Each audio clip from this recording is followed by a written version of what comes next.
Nah, tadi kan Pak Yayo apa Cerita Pak Yayo tentang orang tua. iya, tentang orang tua gitu. Orang tua yang beneran ya gitu. Nah, kalau saya kan belum mengalami fase menjadi orang tua. Oh ya. Nah, kalau Pak Yayo mungkin bisa sharing gitu ke para pemirsa.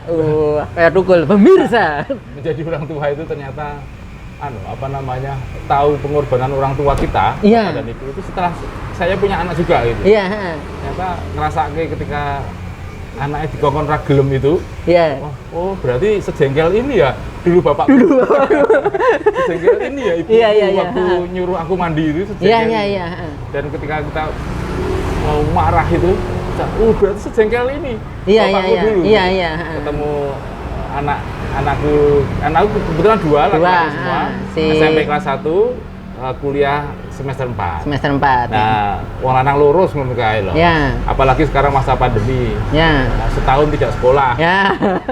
Wah, kesetnya minta ampun. Iya. Kerjaannya cuma tidur dan main handphone gitu. Ya. Jadi setiap saya mengorder kalau mau pergi itu, Ya. nanti Galang ya bersihin kamar mandi, nyuci piring, Ya. sapu dan kepel. Dibagi berdua ya. Ya. Ketika pulang sore itu, loh kok ngopo-ngopo. Iya. Muntok gitu. Marah total. Wah, bla bla bla. Tapi saat itu juga saya ingat aku Dulu, iya. Oh, sedemikian marah orang tuaku sakjane. Iya. Ketika dulu itu saya tidak sama orang tua itu kedua-duanya kalau marah itu diam. Iya. Marah diam itu malah semakin menakutkan. Iya. Nah, ketika saya nyemprot anak saya itu, ya Allah, berarti seperti ini dulu. Iya, orang tua bapak dulu mengasuh kita. Sejengkel ini, dan otomatis menjadi introspeksi. Iya. Terus tak sabar-sabar terus Ya. aku ngomong anakku itu, Ya. ayo berdiri. Tak peluk, tak cium, dan aku bilang, barusan ayah ini emosi setinggi-tingginya. Iya. Tapi ayah ingat sama Yang Dut. Kan Yang Dutnya. Waktu itu berarti semarah ini. Iya. Dan terbalik sekarang ayah yang minta maaf pada mulai. Iya. Aku ora gelem ngakoni kabeh gayawan sing disuruh ayah tadi ini. Iya. Ayah yang tuntaskan. Aku bilang begitu, Iya. berbalik. Wah, meluk aku terus sambil menangis. Iya. Wah, maaf ya. Tak kecek sekarang. Nah, itu kan menyelesaikan masalah dengan cinta, Pak Yayo. Waduh, menyelesaikan masalah dengan cinta. Ada di mungkin pada orang lain kita punya masalah yang sama, tapi penyelesaiannya kan berbeda.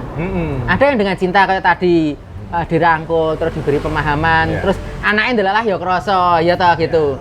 Tapi kadang ada yang dirangkul, dikasih cerita anak ra kroso kan malah saya gitu kan. Sapu. Nah, gitu. Lah kono kabeh ya lho ya. Kalau ya kono kan dikurasa kan lho. Ha iki mah dadi opo gitu kan. Malah order kan. Seperti itu. Nah, ada yang dengan cinta, terus ada yang sampai orang tua tuh sedemikian tega sama anaknya, karena saking emosinya itu. Emosinya ada itu, terus sampai kekerasan fisik gitu, sampai kadang sangat berlebihan. Kadang cerita itu memang kadang-kadang emosi itu memang tidak masuk akal. Iya. Di Sudari saya pernah melihat bapak, ibu, anak membeli es teh satu untuk minum. Bersama. Satu untuk bertiga. Tapi si anak ini mungkin terlalu haus atau bagaimana. Es teh itu diminum, disedot itu habis. Wah, marahnya si orang tua sampai ujung-ujung itu si gelas itu keprok kayak. Waduh. Keprok ke si anak. Saya mikir, ya Allah, hanya sebuah es teh. Iya. Itu pun bisa seperti itu. Nah, emosi yang berlebihan juga. Iya, ketahanan emosi orang kan beda-beda. Benar. Ketika itu, wah menangis saya. Aduh ya ampun sampai kamu. Kemudian menjadi perhatian orang saudara. Stop. Tak tuh pokoknya mau es teh wae. Yang melihat sampai begitu. Tak tuh pokoknya telu. Mana mau jadi kayak ngono karo anakmu. Iya. Malah emosi gak karuan ya. Aduh ya ampun. Tambah up emosinya kadang itu. Kadang-kadang kejadian seperti itu menjadi pepeling. Pengingat kita untuk memperlakukan anak kita itu dengan cara yang lebih wise, lebih bijak, lebih sayang itu ternyata juga lebih manjur. Iya. Memberi pengarahan kepada si anak. Iya. Dan apa ya? Kadang kan ada yang kebanyakan kadang oh karma gitu. Nggih yang ngono kuwi karo wong tuane. Kadang kan gitu. Iya benar. Wah, kuwi nggih kan ngono kuwi wong tuane. Tapi sebaiknya kan itu diputus. Nggih ben aku kaya ngono, saiki aku nggak ngajarke seperti itu gitu. Ke si anak gitu. Benar. Dan seperti yang tadi Pak Yayo bilang itu, ketika nggak ada, kita baru merasakan gitu. Ya, mungkin menjadi orang tua waktu itu mengelola kita. Iya, mengelola kita gitu. Dan ketika apa ya, sudah nggak ada, itu baru kita merasa kehilangan. Seperti lagu dangdut, inspirasinya mungkin dari itu. Kalau masih terasa atau apalah itu lagu dangdut. Seperti halnya orang tua ketika apa ya, ketika dalam kondisi sakit gitu, Pak tuku anu apa ditukoke di anu. Njaluk apa turuti? Iya itu. Pada waktu sehat nggak dikasih apa-apa. Kadang kan gitu. Nakoke ora gitu. Aduh. Sama ini waktu makan juga begitu. Jadi saya jadi teringat juga sebenarnya orang tua kita itu menginspirasi untuk bagaimana kita mendidik anak lagi. Iya. Jadi waktu dulu itu kan zaman sakmono Mas ya, kalau kita makan beli sate ayam satu porsi 10 tusuk itu untuk makan serumah. Jadi kita satu piring itu nasi, satu piring sate ayamnya cuma 2. Dan rata. Terus kalau telur asin itu dibagi 3. Jadi tidak bagi. Sekarang anak-anak sekarang ini satu telur asin satu. Sate seporsi ya penuh sendiri gitu. Saya bisa memberi itu kadang-kadang menangis ketika ingat orang tua. Waduh, aku Dembe ini mau ngeloro loh, Le. Iya. 10 ya, Le. Iya. Dan kadang-kadang saya nggak bilang, berarti bapakmu ini mundak sugih gitu. Sombong banget ya. Nah, mungkin kalau dulu anaknya banyak ya. Iya. Orang tua saya anaknya banyak. Belum lagi diikuti saudara yang ikut gitu ya. Ikut di rumah jadi ketika aku cerita begitu, si anakku bilang, ya nasi sak piring, ayamnya satunya cuma 2 ya.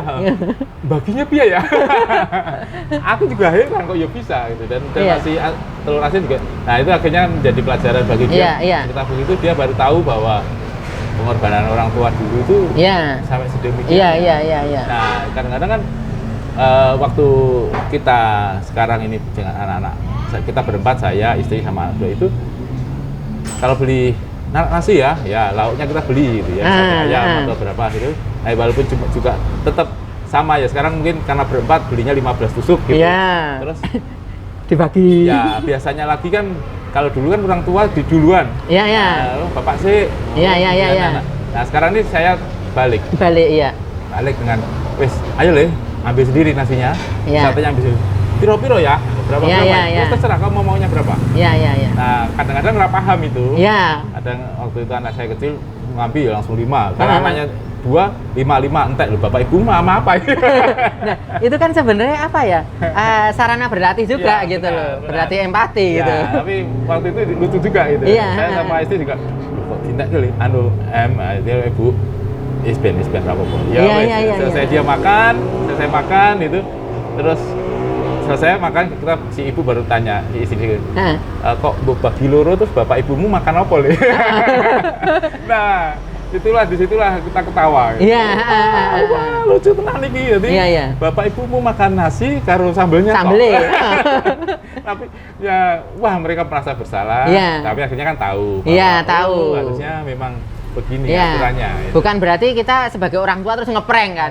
Gen tak prank, gen merasa bersalah kan enggak itu. Jadi itu pendidikan sarana belajar yang secara langsung.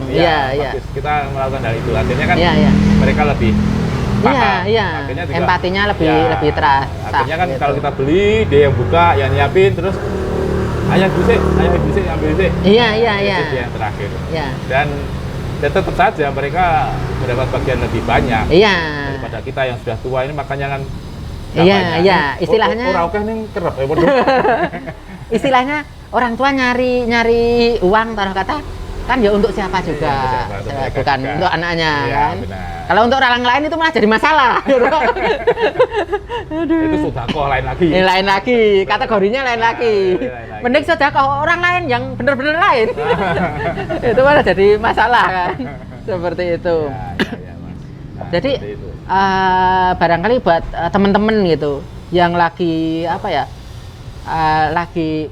bukan lagi sih, sedang dianugerahi orang tua yang sudah sepuh, terus kadang kan manfaatkan sebaik mungkin waktu iya, itu. Kan, gitu. Aku tertarik dengan caramu itu, ibu yang sudah sepuh, mbok boncengke tekan tanganmu itu.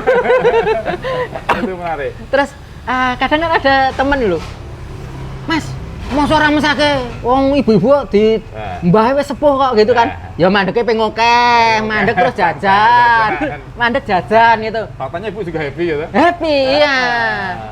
Mandek jajan gitu. Jadi harus imbang, kita harus bersiasat. Oh iya. Dalam cinta pun kita harus bersiasat. Mencintai orang tua kan penuh siasat. Siasat, benar. Dan bahwasanya kita mensiasati ya tadi nggak harus bercucuran air mata nggak gitu. Nggak perlu. Itu kita ajak ke tempat yang mana. Kadang kok ngampel itu kita ajak motoran juga gitu. Motoran. Karena punya motor. Mengapa harus diadakan itu? Iya. Adanya ini Oke. Jadi dengan apapun yang kita miliki itu adalah sarana kita untuk bahagia. Benar. Seperti itu. Bahagia itu diciptakan, Mas. Diciptakan ya. Nggak dibeli dari toko enggak, tapi diciptakan itu loh. Kemarin ada cerita. Ya. Hari Jumat Sabtu kemarin itu aku berempat itu, saya, istri sama 2 anak itu juga piknik ceritanya. Iya, iya. Ke Jogja. Oh iya. Jadi si istriku dapat hak cuti, dia sebagai karyawan ya. Dia bercerita liburan yuk. Iya, iya. Tapi yang dananya murah. Tapi yang dananya murah apa ya? Terus anakku bilang ke Jogja. Naik KRL. Iya, KRL. Daripada sewa mobil uangnya nggak cukup, ya, kita naik KRL 8.000, 16.000 sudah PP. Kali 4 orang. Di sana kita sewa kamar, hotel, homestay gitu ya, hanya 200.000 di daerah Dagen. Kemudian setiap hari jalan-jalan di area Malioboro dan sekitarnya. Kita berempat pulang sampai rumah, beli kaos segala. Hanya habis 800.000. Iya. 800.000 dirinci, dihitung gitu. Iya. Lah, kok habisnya cuma segitu. 800.000 berempat. Tapi momennya itu yang nggak terbeli. Iya, 2 hari 1 malam. Iya. Kita nginap, ngobrol asik. Momen kebersamaan itu nggak terbeli. Luar biasa. Ya. Itu juga terjadi pada orang tua dengan anak special needs. Ya. Itu kadang kan menerima susah gitu. Pernah ada cerita tuh dia diprediksi dari dalam kandungan itu sudah diprediksi bahwa anaknya itu lahir akan berkebutuhan khusus gitu. Ya. Terus ada opsi mau tetap dilahirkan atau digugurkan gitu kan. Terus sama suaminya akhirnya ya gimana gitu, dilahirkan. Terus yang istri itu dilahirkan bagaimanapun itu buah kasih cinta. Besok kalau nggak ada yang mau merumat ngopeni, tak openane dewe karena dia adalah cintaku gitu kan. Ya, beneran dilahirkan, keluarga besarnya nggak bisa menerima. Nggak bisa menerima, tapi terus diberi kasih sayang yang luar biasa gitu kan. Umur 2 tahun meninggal. Umur 2 tahun meninggal. Nah, kan umur kita nggak ada yang tahu. Nggak ada yang tahu. Ketika dia lahir terus disia-siakan, padahal umurnya pendek, alangkah nyeselnya seumur hidup kan. Iya, benar. Kenapa cuma umur yang pendek tapi nggak aku berikan yang terbaik gitu ya. Benar. Tapi ketika dia mencintai dengan setulus hati, itu lulus, istilahnya ujian itu lulus gitu loh. Benar, lulus ujian dan apa ya? Bagus. Ada mungkin kepercayaan bahwa anak-anak seperti itu besok akan menarik ke surga. Kayak gitu. Oke, percaya nggak percaya itu terserah, tapi kita sebagai manusia, sebagai orang tua, telah memberikan yang terbaik. Itu adalah luar biasa sih. Seperti itu. Harusnya begitu memang. Saya kan melukis, mengajar, menggambar anak berkebutuhan khusus. Dan itu juga ketika menghadapi mereka itu, saya semakin merasa sayang, cinta gitu terhadap anak sendiri, terhadap murid saya itu yang luar biasa itu ya karena pengalaman hidup itu. Iya. Karena hidup adalah pengalaman. Pengalaman harus kita beli. Tapi minum dulu.